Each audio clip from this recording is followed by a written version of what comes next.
Good morning. Welcome to Blog Friends of Liberty Talk Radio. Talk Radio. This morning, your host will be Byron Dale, and we have a couple of guests. We have Erlon and Sandy. I think they're both online now. They should be able to talk. So, Erlon, I'll let you lead off. Erlon must not be there. Sandy, are you there?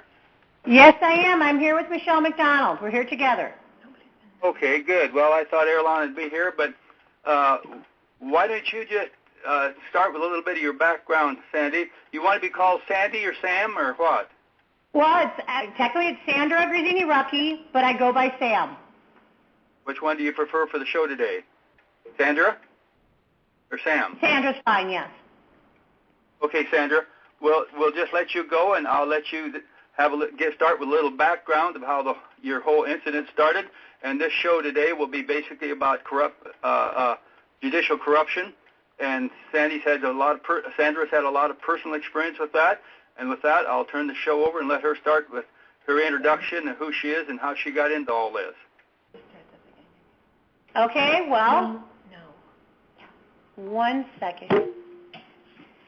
Hi, Byron. It's Michelle McDonald. I'm here with Sandra Grazzini-Rucky. How are you? Good. I'm great, and good to talk to you again. It's so wonderful to be on your show, and it's so wonderful that you're having us today to talk about this important issue. And you had a question for Sandra Grazzini-Rucky? Yeah, I would just kind of thought she could lead off with how her whole episode started. I mean, everything has to have a first step. Everything has to get started in some way. And I understand. Okay, how I got started in this whole process was April of 2011. Me and my ex-husband, David Rucky, agreed to a divorce. We went to an attorney, had the whole thing settled and done. And then in May of 2011, it was signed by a judge. It was agreed upon. And then 2 months later is when everything began. Holy cow.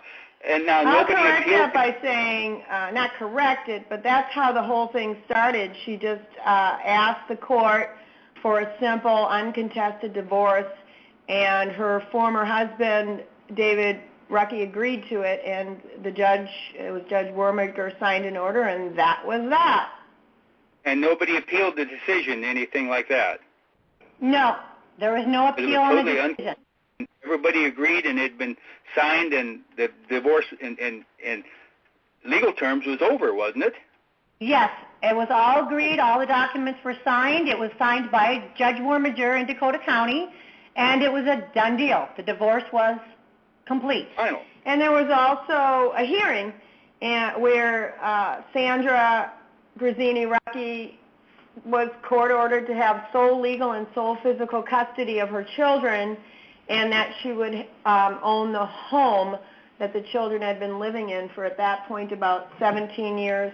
16 years, yes, correct. She would be awarded the home, and then also there was some support. She was to receive spousal support of about $5,000 per month, and also some child support of another couple thousand? Yes. Okay. And then that was on May 11th, 2011. In other words, it should have been over and done with, and that was all. It was just a matter of whether he paid the support or not, right? Yes, everything was completed, and it was pretty much a matter if he paid the support. Okay, so now I'm confused. How did he get to be anything else? Well, I think we were both confused on that one. He hasn't really gotten anything else yet, except he hasn't gotten anything. He doesn't have custody of his children either, nor does Sandra. Who does? Oh, they're all wards of the court now then. For the most part, what happened, and we're going on, I wanted to tell you and our listening audience that we're going on day 407 when there was a court order signed by Judge David Knudsen in chambers, unbeknownst to Sandra Grazzini-Rucky, which ordered her to be removed from her home, the home we told you had been awarded to her, leave her 5 children there, and that a third party or such other person as the guardian decides to appoint will have custody of them. She was to have no custody, no contact, even through third parties, or as the order says, she would be incarcerated. And that happened on September 7th, 2012, and again, we're going on day, I keep having to look, we count the days, 407 of that particular order, because today is October 19th, 2013. And she was not notified in any way of that hearing, is that correct? That's correct. It wasn't a hearing, it was in chambers of the court. An ex parte. I'm sorry, but I thought both parties was always supposed to be allowed to be at any kind of hearing. Well, our justice system is not a system of due process anymore.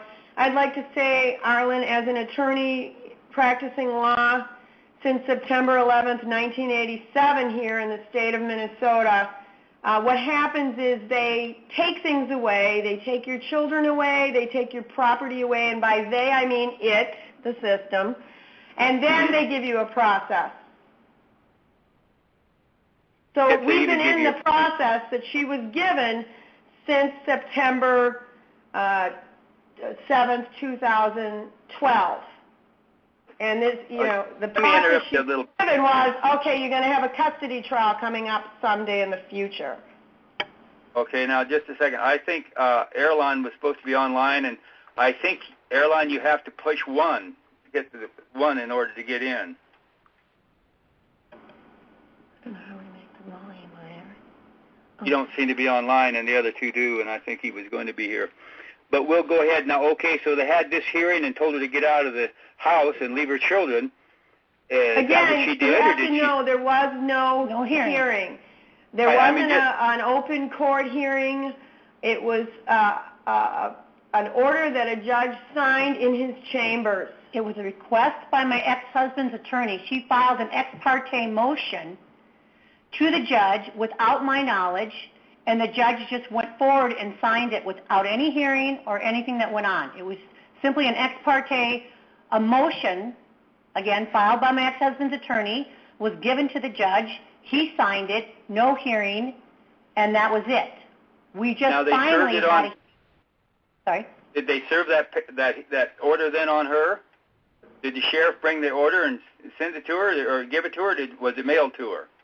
No, it was not mailed to me, nor was it served on me. I received a phone call from my attorney stating that I had 2 hours to pack my, I could take 1 suitcase. I had to leave all the rest of the all my personal belongings, my children, everything, and I had to be out of the house before noon of that very same day. And by the way, the order was signed on the same day that I was told to get out, and that was September 7th, according to all documents. The judge signed it on the same day he threw me out. So that's the only information I'd gotten. I was not served.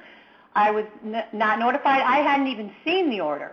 I was just given a phone call and told I had 2 hours to take my 1 suitcase, what I could fit, and leave, or I would go be incarcerated immediately. Did you do that? Yes, I followed the order. I packed my suitcase and I left the house. That was your first big mistake right there. Well, the police were there, according to police reports, at noon that day, prepared to arrest me. You should have let them arrest you because, hey, that order didn't have any validity until you received it in either writing or some way by the sheriff delivering it. Well, what you're saying, Byron, is shoulda, coulda, woulda. Okay, when you're living it, and it calls you and says there is a court order, you must leave your home by noon today or be subject to incarceration. You just do it. You just do it. I was not, her attorney. I would never call my client and say you have to leave your house. I would have done something different. I probably would have had her seek refuge with the children somewhere else and dealt with the judge's order in a much different way than her attorney dealt with it that day. Just calling her. I understand that, but I've been this, so you got to do it. To me, well, I've been through some of these things, and I found out you don't have to do it. So I hadn't seen anything like that before. It is so outrageous that I would have never said to Sandra, follow this order. And in fact, she hadn't even, due process would involve you get an order, you have time to appeal it. And also, absolutely, usually the penalties are not in the order itself. Do this or you'll get arrested. Do this or you'll, So there's huge legal problems with the order, huge due process problems, but she has been subject to that order for 409 days. It has not changed.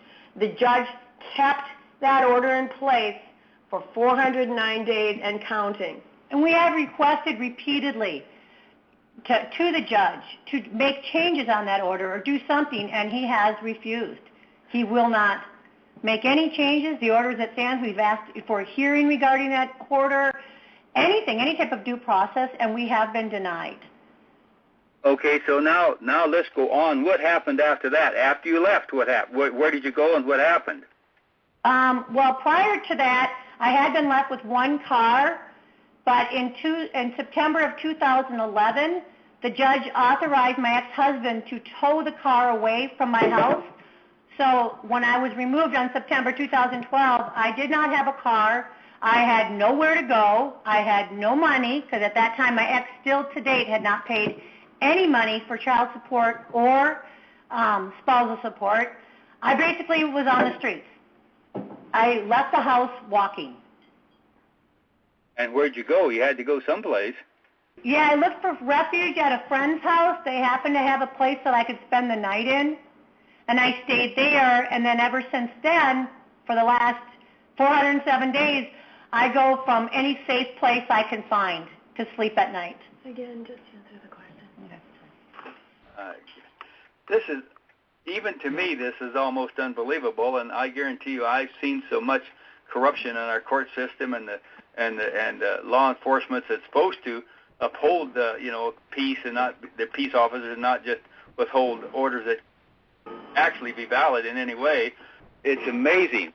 And so then I understand somewhere you must have got a hold of Michelle, right? Well, she got a hold of me not until January 1st, 2013 of this year. She attended one of the Family Innocence. Again, it's a nonprofit project that I founded dedicated to keeping families out of court and resolving conflicts and injustices peacefully. We have a social every first of the month, and Sandra came to the social. She had heard about Family Innocence.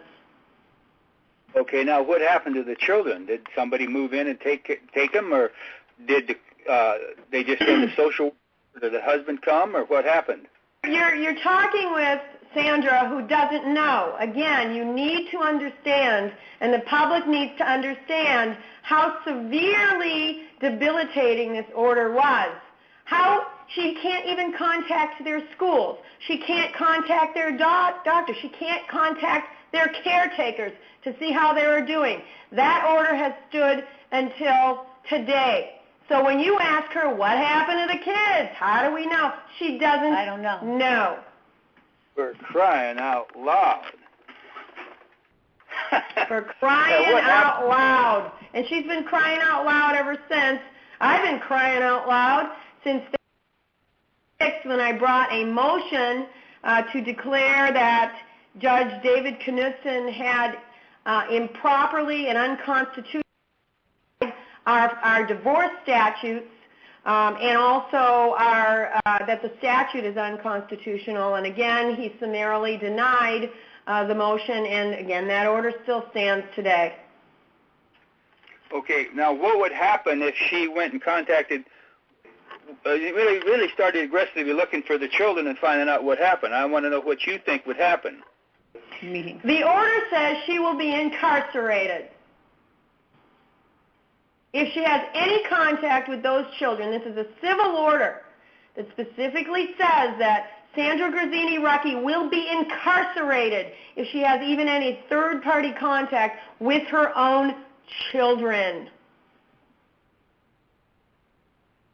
Well, of course, I'm not going to give you any advice, but I think I'd find out if that order would stand. If, I mean, you know, in jail at least you get 3 hots and a cot every day, 3 meals in a day. This is true. Yes, yes. You have to somehow force them to do beyond.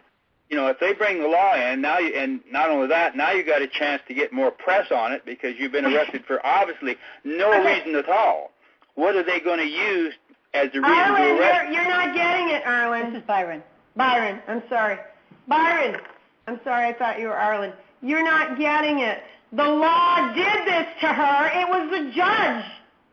I understand the judge is the ultimate legal authority. Okay? I'm sorry, legally the judge has no way to enforce his law. Where do you go? A criminal judge? In the same courthouse? Get a sheriff involved that's going to have to explain why he is enforcing that rule. If you just do nothing, then nothing happens, which you've just proved to me has happened. But if you force the sheriff... She did everything she could. Everything she could. It doesn't work that way, Arlen. You're in a dream world if you think that a sitting judge, can do an order like this and the sheriff's just going to go, oh, I didn't do it. I did it because the judge did it.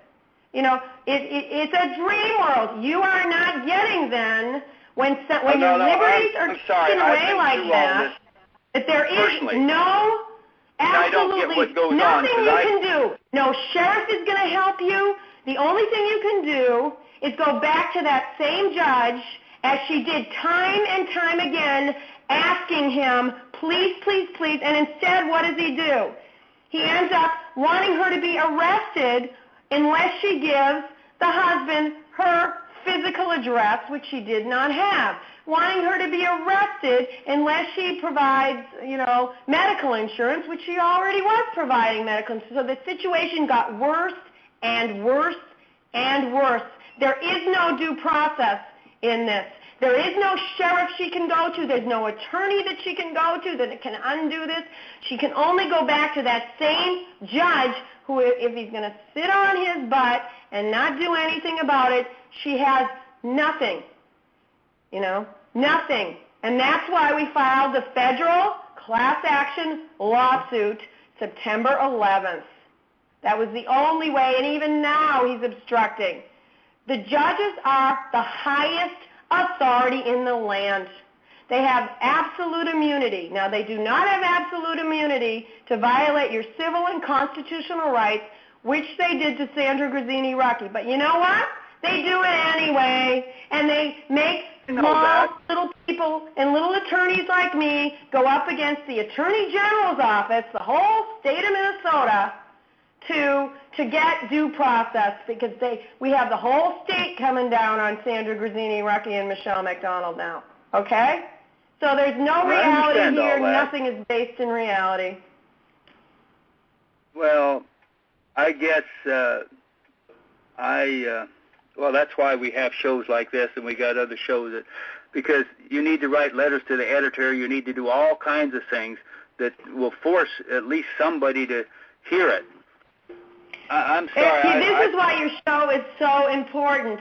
The coulda, shoulda, woulda is not going to, why didn't she do this? Could she have done this? I'll tell you all the coulda, shoulda, wouldas that she did, and they were not fruitful.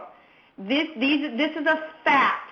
The fact of the matter is that this particular judge could do what he wanted to do, and that is what he did, and that's case closed. Until we try and try and try, still to this day, 409 days later, every single day she's suffering, Okay, now along my with other question families who are subjected to these orders completely. You're losing your liberty with your children. She has lost her liberties with her children, period. And the only way that. We have no liberty in this, and we have no rights anymore in this. You know that? I know that. Byron, we're going to the the United States Supreme Court on this, where I hope there's hope. But again, that's another bunch of judges that all, Of course it is. I don't know. But my question is there any chance you can find a judge that will go in there and do the same thing to that order that judge did to the first, to the divorce decree? I have to believe that. I have to believe that the justice is done. I went when this particular judge agreed or summarily denied my motion for relating to the constitutionality of the statute. I went to the appellate court judges, and a 3-panel appellate court judges said, this is a temporary order. Just go back down and face this judge again at a trial. I went to our Minnesota Supreme Court. That Minnesota Supreme Court agreed with the free panel of judges and said, you know what, just go back to Judge Knudsen and have your trial, which, again, in our culture is the due process. They take things away, then they give you a trial to get them back. Things and people now, little people called your kids. Okay, now that is going to the United States Supreme Court. I've told Judge Knudsen several times that's going to the United States Supreme Court. I'm getting admitted into the United States Supreme Court so that I can bring Sandra's case there. We are collecting other examples from around the country. I think we have how many states covered so far? 44 states. Yeah. We have 44 states covered because this is a pervasive problem that our liberties are being taken away in this manner, and we're deeming them temporary orders. Now she's been under a temporary order for 409 days. To me, 409 days is not temporary. Another thing I want to say, and I know you deal with money, and very well, Byron. You have a handle on what's happening with our money system. This would be similar to you having a pension plan, and you have. I've had a lot of experience with courts too. Yeah, physical money. Okay, so you have this bank account, and let's say you have $300,000 in there, and the court does a temporary order saying you can't touch that money temporarily, okay? So, or you get incarcerated, okay? So you're sitting there going, okay, if I touch my money, I'm going to get incarcerated, but it's only temporary. The money just sits there. The kids just sit wherever they are that she doesn't even know right now. She cannot say where they are. She can't even call their schools. She's been ostracized. She's been alienated. The very court that's supposed to help us with our due process, if our kids are taken away, if we're deprived of our children, is actually creating the deprivation of constitutional fundamental rights, and they do it on a daily basis. We are learning that Sandra's case, it might be very, very severe, but from a small point where I had a case where my client, I think you might know him, John Miser, picked up his child to bring him to the state AAA hockey championship, a kindergartner. At 10:30, arranged it with the school, arranged it with the child's mother, and an attorney went into court and actually said he was in contempt of court because it wasn't his, quote, parenting day. That's a liberty that we have and that we've lost with these judges and these court orders taking away our liberty. It can be as small as not being allowed by court order to take your child to a game or needing some kind of a court order to do so, or it can be as large as Sandra Grazzini-Rucky being evicted from her home that she owned, being required to leave her children there, or she will be incarcerated if she is in contact with them. To me, those liberty rights, whether small or large, are all the same. They're all the same.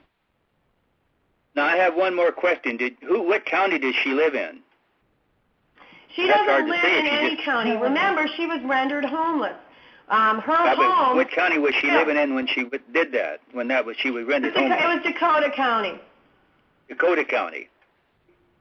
Have you ever talked personally with the Dakota County Sheriff? Oh, yes. We've gone through the county, James Backstrom.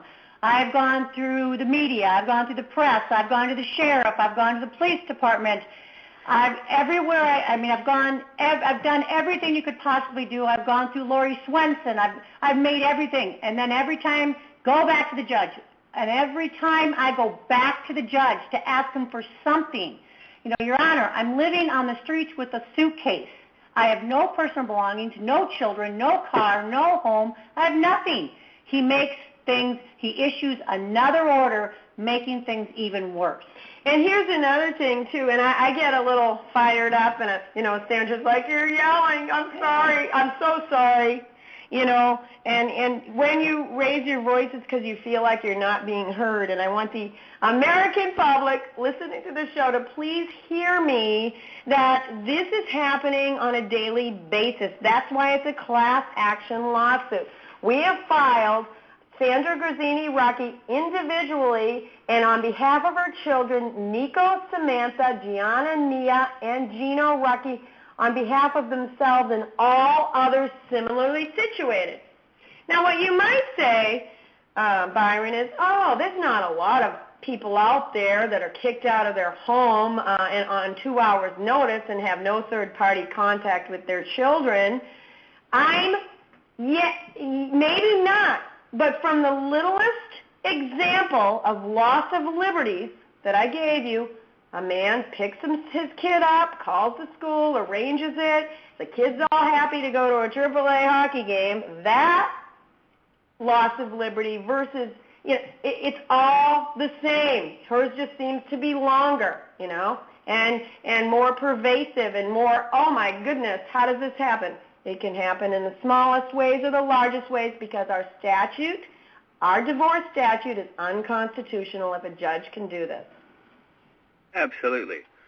But I understand a lot about this. I had an ex parte hearing that I didn't know nothing about, only they didn't just tell me to get out. They sent 42 cops out and hit me over the head with a ketchup bottle and beat me up and took me out and took everything I owned. Wow. So you can I have a little bit of experience. Physically assaulted. And you know what? So sheriffs. All these sheriffs come out there. They're just following their orders, right? Well, but see, the good sheriffs don't do that anymore because, first place, the court is not their boss. They're not even in the judicial system. If we have separation of powers, and of course we don't anymore, but we're supposed to have, where each group is supposed to, each branch of government is supposed to be a check upon the others. But thanks to our education system and our law schools that apparently don't teach anybody what's really right, what's going on. I don't know anything about that. I've never went to one or anything like that. But it's clear that if you read the Constitution and do a little background study, that we are supposed to have separation of powers. The sheriff is not he's not paid by the judicial system. He don't work for the judicial system.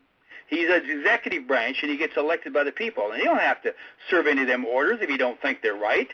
But see, how do we get him to understand that? And that's also a group of people that's slowly rising to the top and seeing what's going on, thanks to a guy by the name of Sheriff Mack, who used to be a sheriff and is not anymore, but he's done a yeoman's work in trying to wake up the sheriffs to see what's really going on and that their role in not going along with this nonsense.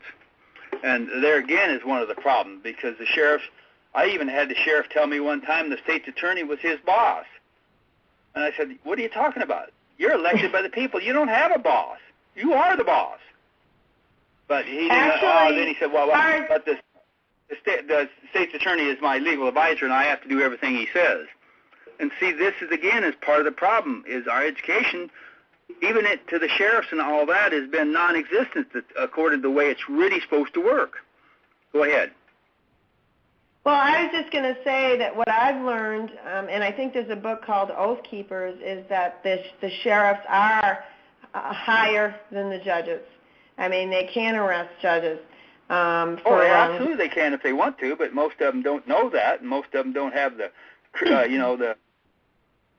will to do it. They just shrink back. Byron, I have to agree with you that, but there's a lot of corruption in Dakota County, and Sheriff Bellows along with the Lakeville Police Department and Judge Knutson. We've already proved that they're all working together. I happen to have talked personally with that sheriff over there, and they can get. The proof is in the evidence. It's in the documents. It shows it. And Sheriff Bellows is going to do whatever Dave Knutson tells him to do, and the Lakeville Police Department are going to do anything, as well as James Backstrom, the county attorney.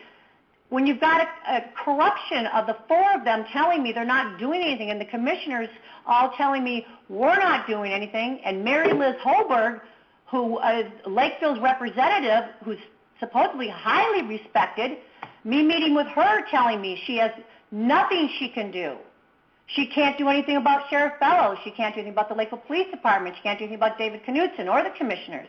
I mean, I've gone up as far as that. And when you're being told repeatedly by all these prominent people that, no, we can't do a thing, it kind of, I mean, I've made strides in attempting to break this. And all it does is come back harder and harder, especially my ex-husband's attorney. I mean, Lisa Elliott's violated every rule according to the professional responsibilities. And I understand.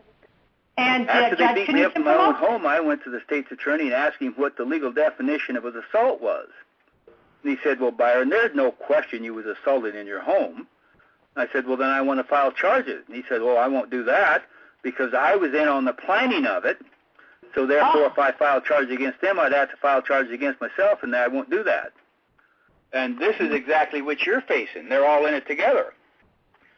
Yeah, absolutely, Byron. Here's, I talked about how I raised my voice, and I hear you raising your voice, and I hear Sandra raising her voice. We all have to start raising our voices to be heard.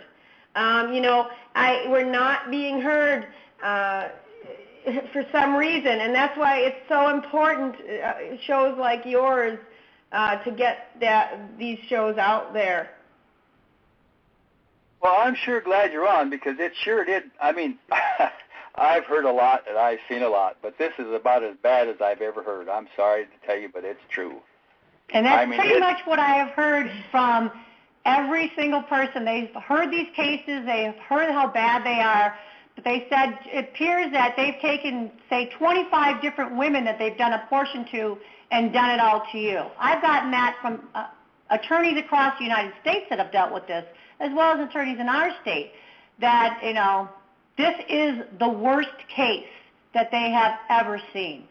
And that's why I believe we will prevail in federal court because Judge Knutson, Dakota County, and all the people involved in it have gone to quite the extreme of complete deprivation. And I don't know if you read the information that we had said.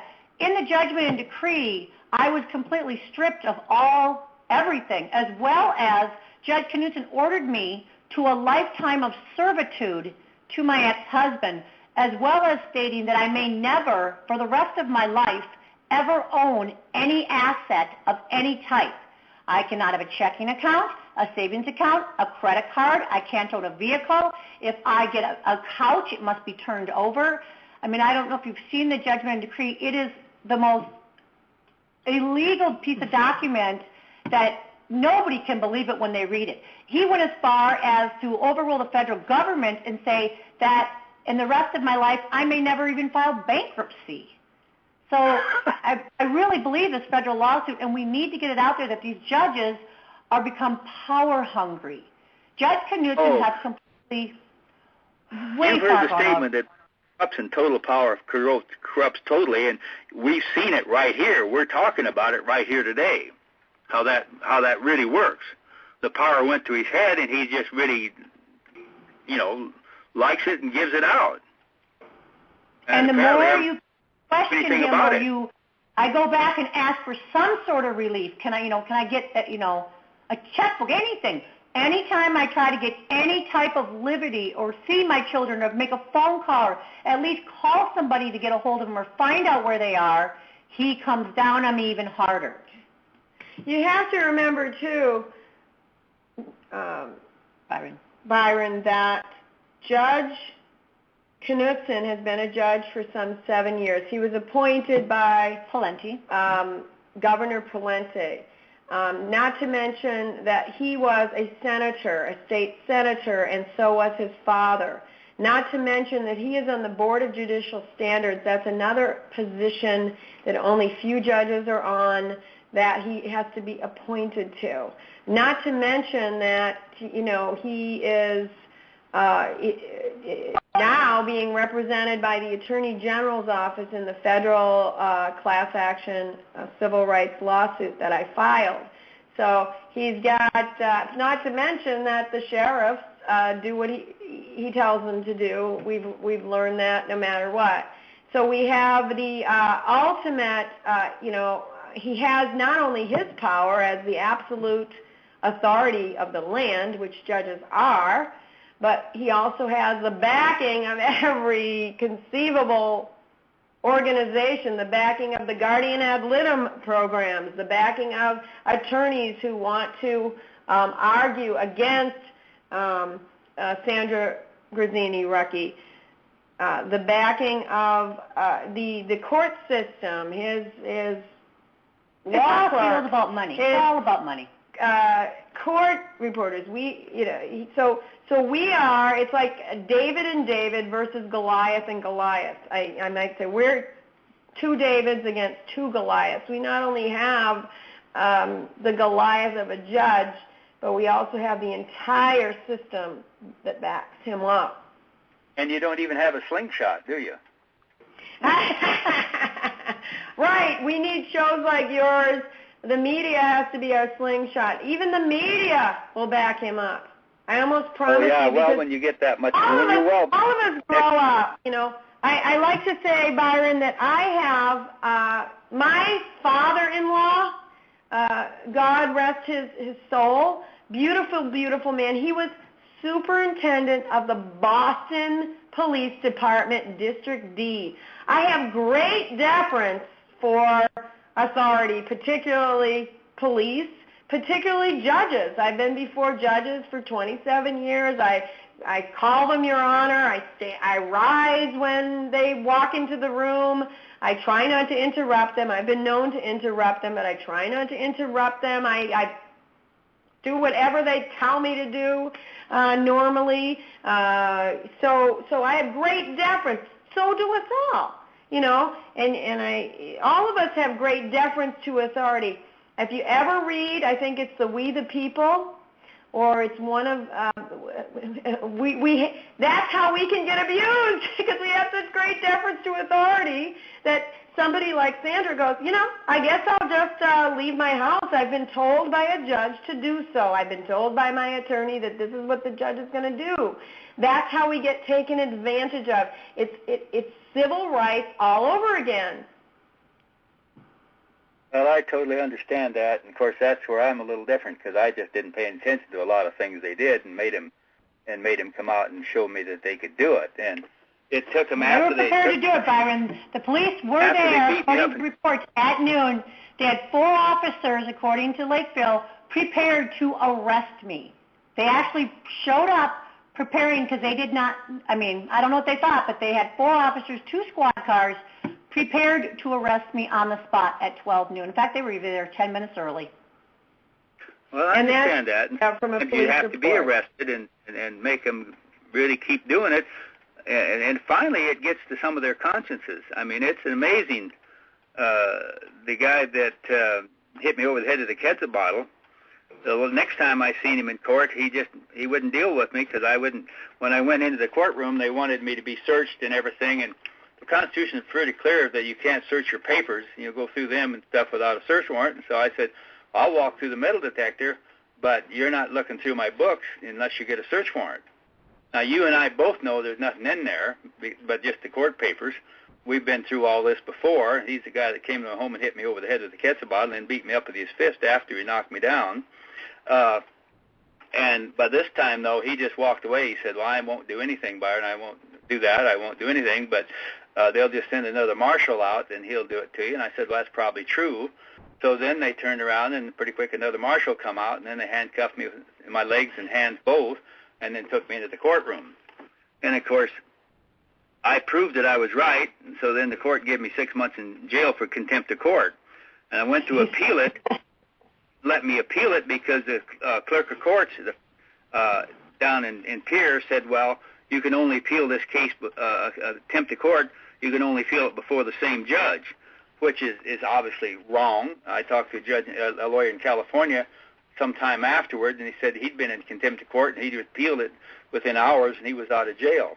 Well, they wouldn't even let me appeal it because they kept saying, you can't appeal it, you can only appeal back to the same judge. So I understand what you're talking about, and I think what you're doing right now is probably the best thing, is to do a class action, and I've got some friends that I'll call and see if they won't join your class action that's been really robbed and raped in divorce court. And there's lots of them out there, and if you ever could get all of them together, it could be very interesting to see what happens. Well, right now for the class action, Byron, what we need is help, not people to help, but help. The way class actions work, to my knowledge, is you just need one individual situation that's representative of all versus, here we've sued David Knudsen in his personal capacity and Mary Doe and John Doe's 1 through 20, and the Does, a doe, a deer, a female deer, rape, I mean, they're coming out of the woodwork. Yes, we haven't sued them yet, but that's the way these actions work. And once, once we do this, whether it's just for Sandra and her family or people join, they'll be doing them on their own. Oh, okay. Now you can do these on your own. You don't need a class action. Do you remember Sandra could have just brought this case on her own. She is, for want of a better word, benevolent, a beautiful person. She's doing this not just for herself and her children and family, but for everyone out there. Byron, I think it's important to know the federal action lawsuit against Dave Knudsen, it's not just for his behavior in the divorce case. I don't know if you're aware, but when Judge Knudsen assigned himself to my divorce case, when he reopened it, he also assigned himself to all criminal matters related to my ex-husband and any matters that would ever, in the future, now or in the future, be related to me. So he and my ex-husband has a 2-page, as you want to call, rap sheet of criminal activity, which Judge Knudsen assigned himself to all and every one of those criminal activities, and by this way, dismissed any and all of them to date. Your husband must have made the judge a very rich man. He has gone so far to take charges out of another county and bring them back into his county. So, sounding like you have a question on that, Byron, so it's more than just the divorce. It sounded like your husband made the judge a very rich man. Pardon me? Did you hear that? No, what did you say, Byron? I said it sounds to me like that your husband has made the judge a very rich man. Oh, I'd have to agree with you. And we had a company, we ran a truck brokering company for 20 years together, and we did very well in it. And the judge ordered our entire company to go to my ex-husband, and like I stated earlier in the judgment decree how ludicrous it is, and I have been court-ordered to be garnished 25% of my wages to pay towards the company's taxes when all the benefits and all the proceeds, or what you want to call it, goes solely to my ex-husband. So yes, he has plenty of money to be paying off this judge, off Lakeville or Dakota or any other officials.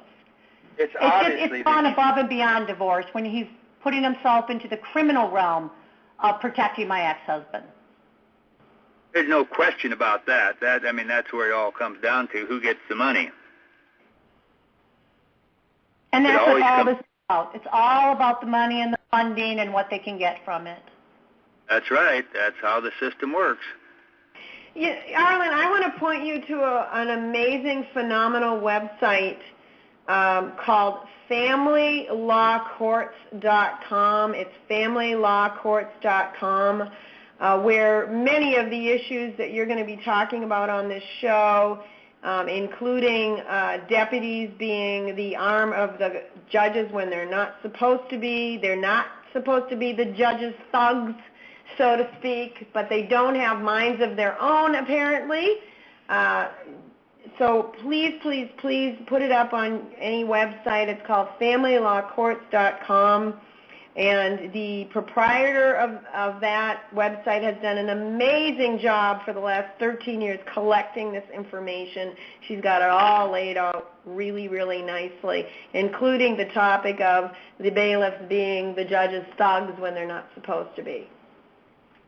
Yeah, that's the way it works. In my case, we had 3 different sheriffs, and one of them lied on the witness stand, and every one of them said that they're really doing it to you, but every one of them backed the judge and the financial institution that we were dealing with. So I know what you're talking about, and I know how it works. And that's why we're trying so hard to get people to wake up and realize that they really don't have any freedom in this country anymore. I don't know if they ever did. At least we thought we did at some time, but we clearly don't anymore. It's obvious. I even had a jury trial. I sued the cops and the governor. The governor, he told a couple of guys that called me quite some time later, and he got all upset and said, yeah, that guy just wouldn't shut up, so I had to send people up there to shut him up. And we had a trial in federal court, but when we proved that the governor and his buddy we'd had some phone calls that morning, they taped the calls, and reporter got on and said, well, it's clearly they cut this tape and spliced it. And the jury got beat red, so the judge dismissed the jury and then ruled against me. So even though I had a jury setting, he wouldn't let him make a decision. He sent him home. So, it's pretty obvious where we are in this country. The only hope we got is to get enough people waking up that we start getting some resistance to this. Because any time that you have complete immunity from everything, then you can't possibly not turn to total corruption and think you're all-powerful. Mm-hmm. Yeah, waking up is crucial. We need to know that there is no individual responsibility anymore in our government. The judge, for instance, judges do things because attorneys ask them to. The attorneys do things because their clients ask them to. The county attorneys do things because the social workers ask them to. The social workers go out and they do things because the county, there's no individual responsibility. So I'm here to bring that back. Well, it's nice to meet you. It's nice to know we still have a few honest attorneys left in the system. I didn't think we had very many, but it's nice to know we do have a few. You made my day on that point, I guarantee you. It's easy to be honest, and not honest. I am honest.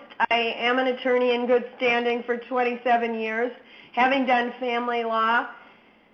Here's what I see where attorneys are missing, have been missing. They have forgotten their constitutional oath to ensure that all people, even the person on the other side of the table, all right, even their adversaries, to honor their constitutional fundamental rights. That has been lost.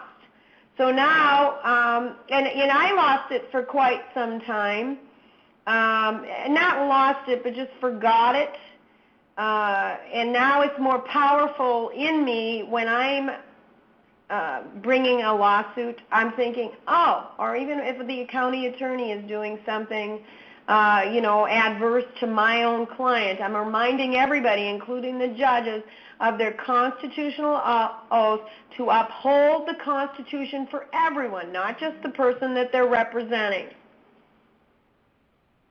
Well, I understand. I had a judge tell me that he was God, so he could do anything he wanted to. They are God. When you get that, and when you really begin to believe that, well, then obviously you don't care about anybody but you and what you want or what you may benefit from. And that's we are. Yeah, they have complete control. See, God, we'd like to think that, we say let go and let God, and God has control over our lives. Well, in the meantime, if you're pulled into a lawsuit of any kind, whether it's criminal prosecution or whether it's a civil lawsuit, yes, the judge is in control. They might want to blame the prosecutor, or they might want to blame the sheriffs or whoever, but they are in control, and they need to start taking individual responsibility for what they're doing to the citizens of Minnesota and the United States. Yeah, it's sad where we are, and again, the only thing I know to do about it is keep trying to get people to wake up and understand and demand their rights back. If they did that, there's clearly more of us. But the problem is most people never go to court, except maybe if they get a traffic ticket or some little thing that they don't mind, and they feel they're guilty anyway, so they just pay their fine and go on about their lives. But see, if we challenge anything and we get into court, then we really find out what the system's really like, which you've just found out. And you didn't even challenge the system. You just had a husband that obviously had a buddy lawyer who had a buddy judge, and they got together and said, well, here's what we can do, and we'll teach her a lesson, and we'll strip her of everything. Byron, you say that you don't find out till you get into court. What the public should be in uproar, for example, in my case, is I am paying through my job all the expenses for my children, and yet whoever has control of my children, they are being paid by the state for their insurance and for care and for all that. So the public should care. This isn't just if you go into court till you find this out. The taxpayers of the state of Minnesota, I'm paying already through my pay. My ex still to the date has not paid a dime, but I am paying because I'm being garnished. They are double dipping. The taxpayers at this time are paying for my children wherever they are. They're being billed. So this does affect the taxpayers. They are paying, and they have been paying through this whole process. So it's not just going into court. This is affecting the taxpayers. You are paying right now for my children's care as well as I'm paying. Yeah, it's kind of interesting, Byron, what's happened in Sandra's case, in the district court case, is that she's being garnished. She has for 17 years since she's had a job. She has 5 children. She's paid all the medical insurance through her employment, whatever that amount may be, her own, her former husband's, and her 5 children, and still is court ordered and required to do that, I believe, until age 26 right now, which she has dutifully done, and she pretty much works to just do that because she never really made a lot of money in her work as a flight attendant. Yeah, well, all I can say is I'm glad you come on the show. I've really enjoyed it. Our time's getting pretty close to the end, but obviously, I'm speechless. I don't know what to say. Because well, the fun thing about it, Byron, and I don't know if you want to call it fun, is every week we have something happening. This week we had 3 more hits from the Attorney General, from my ex-husband's attorneys. Our case is completely ongoing. We could talk to you next week and we'd say, now that you have the basis of the story, to say, oh my God, just last week alone, since the last time we talked to you, this, and this happened. Oh my God. The story is so ongoing, we're still living it. And so this is a, play-by-play. It's like being, watching a football game that's still ongoing. It's not over yet. And your shows, I can't tell you, please do not keep your persistence with this show. I know it's a newer show. We need to get the media out there learning these facts. And we don't want to wait till the case is over, and, we want to talk to you on a weekly basis if need be. I'm glad, maybe not on a weekly basis because I only do the show once a week, but I'm glad to have you back. We'll wait a little bit. Have you actually filed your lawsuit yet, or are you just getting it ready to file? Oh, no, we filed it understandably on September 11th. We filed the federal class action lawsuit again. It's Sandra Grazzini-Rucky on behalf of her children, Nico, Samantha, Gianna, Nia, and Gino Rucky, on behalf of themselves and all other similarly situated. Now, have you had any response back from the other side yet? Yes. Absolutely we have. That's what we said. We can keep you up to date with it's just unbelievable. We filed it on September 11th, and that was just a godsend. It just happened to be September 11th that we filed it. And what I was telling the media was that we're filing for family liberties, and that we're starting at ground zero to build families. Now, have they moved for dismissal of your case or anything yet? Not yet, Your Honor.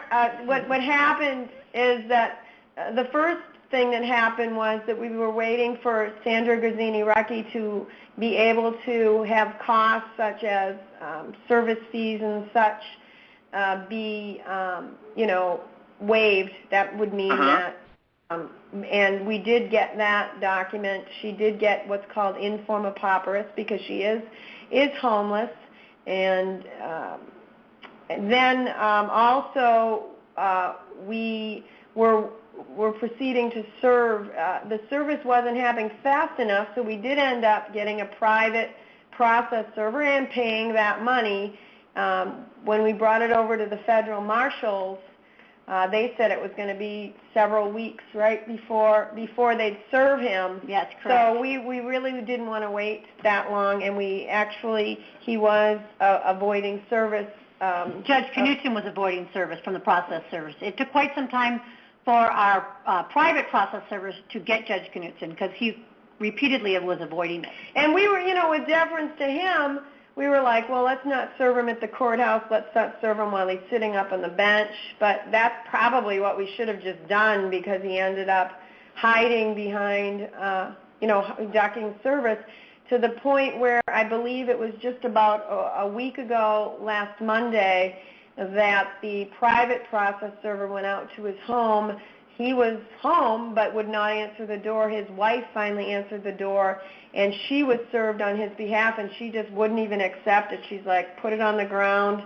I'm not taking it. But that is proper service. Yeah, that's proper service. That's what we had to do, and now he's required to answer in 20 days, and he got to promptly retain the Attorney General as his attorney, which we were objecting to because he should have to pay an attorney as, Absolutely again, should. David here, we have no resources except my head and my brains and my time. And again, Sandra and I are co-counsel on this. And again, at taxpayers' expense, we are paying now, as a taxpayer, for Judge Knutson's attorney. And I believe that's wrong. We did file back saying that we don't think it's fair, and within 24 hours they filed back again an objection to our objection. I mean, the documents that come in daily, Byron, are unbelievable. They are trying so hard, and it's getting to be so blatantly obvious. They know they have a problem, and they don't know what to do with it. That's what we were telling you. The stuff that just happens in a week is unbelievable. I hate to cut you off, but our hour's over. And I guarantee we'll have you on again. Byron. You're amazing and wonderful, and keep up the great work on your show. Thank you, Byron. I appreciate you having us again. You betcha, and thank you for being again. We'll talk to you later. Bye-bye. Well, so much for early.